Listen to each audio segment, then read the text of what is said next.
4% مسلم reservation کے ضمن میں کانگریس کی جانب سے مختلف تقریبات منانے کا اعلان۔ 25 اگست کو اختتامی تقریب میں شبیر علی کو پیش کی جائے گی تہنیت۔ مسلم ریزرویشن کے 30 سال کی یاد میں تقریبات منانے کانگریس کا اعلان۔ مسلم کمیونٹی پر ریزرویشن پالیسی کے اثرات کو اجاگر کرنے کے لیے پروگراموں کا سلسلہ۔ 25 اگست کی تقریب میں سینئر لیڈر محمد علی شبیر کی خدمات کو خراج تحسین پیش کیا جائے گا۔ 4% ریزرویشن سے 20 لاکھ سے زیادہ غریب مسلمانوں کو فائدہ پہنچا۔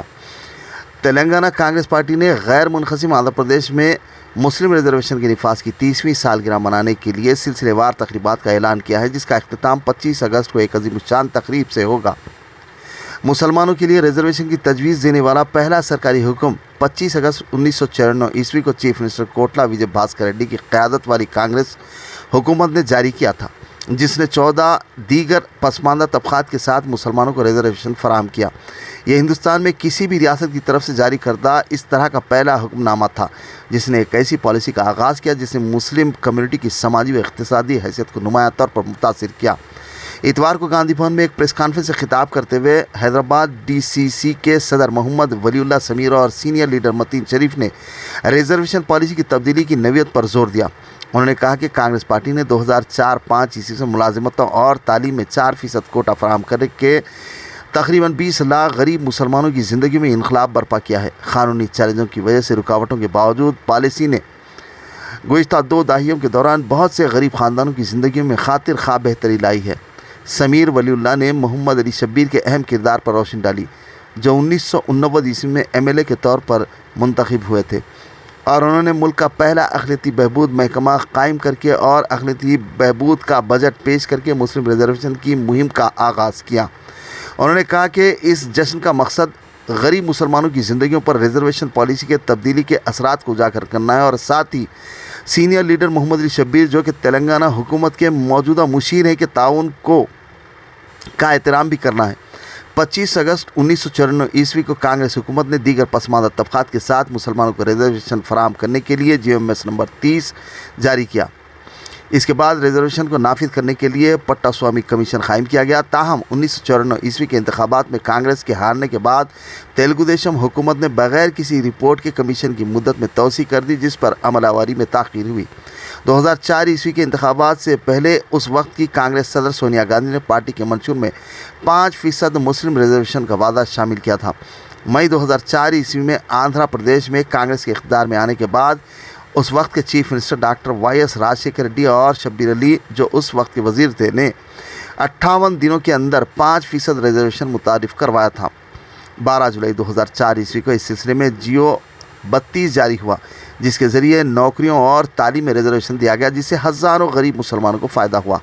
تاہم اس GO کو قانونی چیلنجوں کا سامنا کرنا پڑا اور اسے آندھرا پردیش ہائی کورٹ نے 21 سپٹمبر 2004 عیسوی کو منسوخ کر دیا۔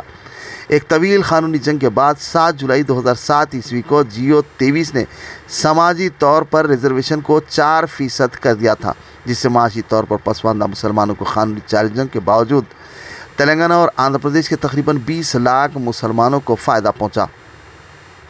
سمیر ولی اللہ نے کہا کہ 4% ریزرویشن کی وجہ سے مسلم کمیونٹی نے نمایاں ترقی دیکھی ہے، جس میں تقریباً 14 سے 15 ہزار ڈاکٹرز، 5 لاکھ سے زیادہ انجینئرز اور بہت سے دوسرے گریجویٹ پیشہ ورانہ کورسز سے نکلے ہیں۔ BCE ریزرویشن مقامی اداروں میں بھی لاگو کیا گیا ہے۔ مسلمانوں کے سرپنچوں، ZPTC، MPTC کے اراکین کونسل، کارپوریٹر، ڈپٹی میئر اور یہاں تک کہ میئرز کے طور پر مسلم نمائندوں کا انتخاب ہو سکا۔ کانگریس پارٹی اور شبیر علی نے مسلم ریزرویشن کے تحفظ کے لیے انت تک جدوجہد کی تھی۔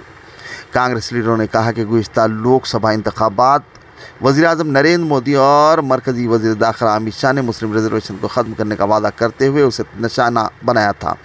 ان کی دھمکیاں BJP اور RSS کے ریزرویشن پالیسی کو ختم کرنے کے ایجنڈے کی عکاسی کرتی ہیں۔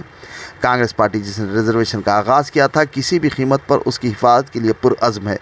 30 سال کی تکمیل کی تقریبات کا مقصد مسلم ریزرویشن کے تاریخی تناظر، اس کے تعارف میں کانگریس پارٹی کے کردار اور ریزرویشن پالیسی کے تحفظ کی کوششوں کے بارے میں بیداری پیدا کرنا ہے۔ سمیر ولی اللہ نے بتایا کہ جشن کے ایک حصے کے طور پر کانگریس پارٹی نچلی سطح پر مین اسٹریم میڈیا اور سوشل میڈیا پر مہم چلائے گی۔ ان مہمات میں تلنگانہ اور آندھرا پردیش دونوں ریاستوں میں ریزرویشن پالیسی سے فائدہ اٹھانے والوں کے ساتھ انٹریکٹیو سیشن شامل ہوگا، جس میں کامیابی کی سینکڑوں کہانیوں کو اجاگر کیا جائے گا۔ 25 اگست کو ایک بڑی تقریب کا منصوبہ بنایا گیا ہے جس میں chief minister A Revanth Reddy مہمان خصوصی ہوں گے۔ اس تقریب میں ایک دستاویزی فلم، ایک تصویری نمائش اور کانگریس کے سرکردہ لیڈروں اور ملک بھر سے مسلم نمائندوں کی شرکت کو یقینی بنایا جائے گا۔ ویورز، ہمارے فیس بک، یوٹیوب اور انسٹاگرام پیج کو لائک، سبسکرائب، فالو، کامنٹس اور شیئر کرنا نہ بھولیں تاکہ فری لانس جرنلزم کی فلاح و بقا کو یقینی بنایا جا سکے۔